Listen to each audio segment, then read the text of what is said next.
नमस्कार दोस्तों, आपका हमारे चैनल अमृत कथा कहानियाँ में एक बार फिर से स्वागत है।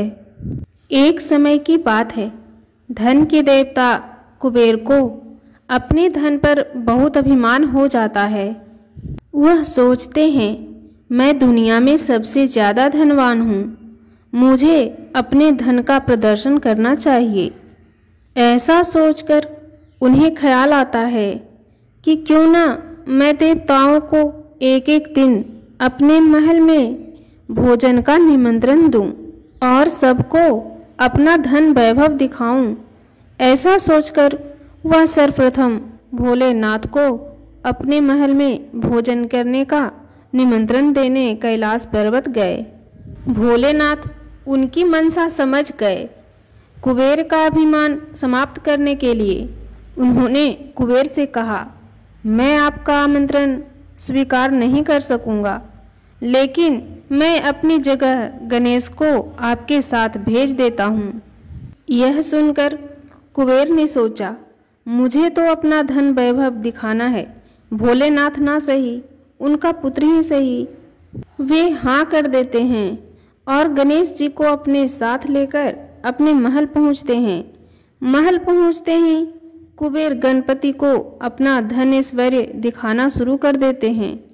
यह देख विद्या और बुद्धि के दाता गणेश जी कुबेर की मनसा समझ जाते हैं। जब गणेश जी खाना खाने बैठते हैं तो कुबेर उन्हें सोने की थाली में विभिन्न प्रकार के पकवान परोसते हैं। गणेश जी खाना खाना शुरू करते हैं। देखते ही देखते गणेश जी कुबेर के महल में बना सारा भोजन खा जाते हैं। उसके बाद भी उनकी भूख शांत नहीं होती। वो कहते हैं, और खाना लाओ। तब कुबेर बोले, महाराज, महल में बना सारा भोजन समाप्त हो गया है। गणेश जी कहते हैं, घर में जो भी फल फूल आदि है वो ले आओ। कुबेर जी वो भी गणपति को देते हैं। उसे खाने के बाद गणेश जी कहते हैं, मैं तो अभी भी भूखा हूँ। अब कुबेर जी यह समझ जाते हैं कि मैं अपना वैभव और ऐश्वर्य प्रभु को दिखाना चाहता था, इसलिए गणेश जी मुझे सीख देना चाहते हैं। वह गणपति जी से हाथ जोड़कर माफ़ी मांगते हैं और कहते हैं, प्रभु, मैं अब कभी भी अभिमानवश ऐसा कुछ नहीं करूँगा। उन्हें क्षमा कर गणेश जी वहाँ से अपने घर कैलाश पर्वत के लिए निकलते हैं। अब क्योंकि गणेश जी ने बहुत सारा खाना खाया था, उनका वजन बढ़ जाता है। अब वह अपनी सवारी नन्हे से मूषक पर बैठकर अपने घर कैलाश पर्वत के लिए चलते हैं। गणेश जी के वजन को संभालते हुए मूषक धीरे धीरे चलता हुआ कैलाश पर्वत की ओर निकलता है। रास्ते में मूषक का संतुलन बिगड़ जाता है और गणेश जी नीचे गिर जाते हैं। तो उनके सारे कपड़े, हाथ पैर आदि गंदे हो जाते हैं। गणेश जी उठकर आसपास देखते हैं कि कहीं किसी ने देखा तो नहीं, लेकिन उन्हें कोई नहीं दिखाई देता। फिर उन्हें हंसने की आवाज़ आती है। तब गणेश जी देखते हैं कि आसपास तो कोई नहीं है। फिर ये हंसने की आवाज़ किसकी है?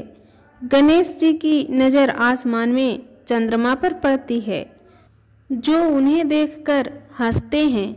चंद्रमा को हंसता देखकर गणेश जी को क्रोध आ जाता है। वो क्रोध में चंद्रमा को श्राप दे देते हैं, तुम्हें अपनी सुंदरता पर बहुत अभिमान है, आज से तुम्हारा यह रूप नहीं रहेगा। गणेश जी के श्राप देते ही चंद्रमा क्रांतिहीन हो जाते हैं। यह देख चंद्रमा को अपनी गलती का मान होता है। वह गणेश जी से माफ़ी मांगने लगते हैं। बार बार माफ़ी मांगने पर गणेश जी का गुस्सा शांत हो जाता है। वह चंद्रमा से कहते हैं, मैंने जो आपको श्राप दिया है वह पूर्ण रूप से समाप्त नहीं होगा, परंतु माह में एक दिन आप पर श्राप का पूर्ण असर दिखाई देगा। उस दिन आप किसी को भी दिखाई नहीं देंगे। तब से चंद्रमा अमावस्या के दिन चंद्रमा दिखाई नहीं देते। गणेश जी आगे कहते हैं, इसके बाद आपकी कलाएं बढ़ती जाएंगी और पूर्णिमा के दिन आप अपने पूर्ण स्वरूप में दिखाई देंगे। फिर पूर्णिमा के बाद अमावस्या तक आपकी कलाएं घटती जाएंगी।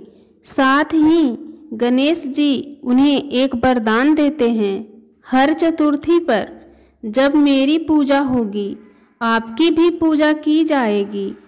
आपको अर्घ देने के बाद ही चतुर्थी का व्रत पूर्ण माना जाएगा।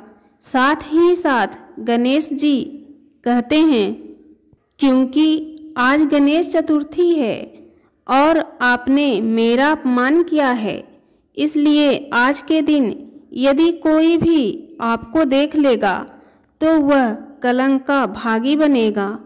तब से लेकर आज तक हर गणेश चतुर्थी के दिन चंद्रमा का दर्शन नहीं किया जाता है। ऐसा माना जाता है कि यदि इस दिन कोई भी चंद्रमा का दर्शन कर ले तो उसे दोष लगता है। तो दोस्तों, आपको ये कथा कैसी लगी? अगर कथा अच्छी लगी तो कमेंट बॉक्स में गणेश भगवान की जय लिखिए। वीडियो को लाइक कीजिए, शेयर कीजिए और अभी तक आपने चैनल को सब्सक्राइब नहीं किया है तो सब्सक्राइब कर लीजिए। धन्यवाद।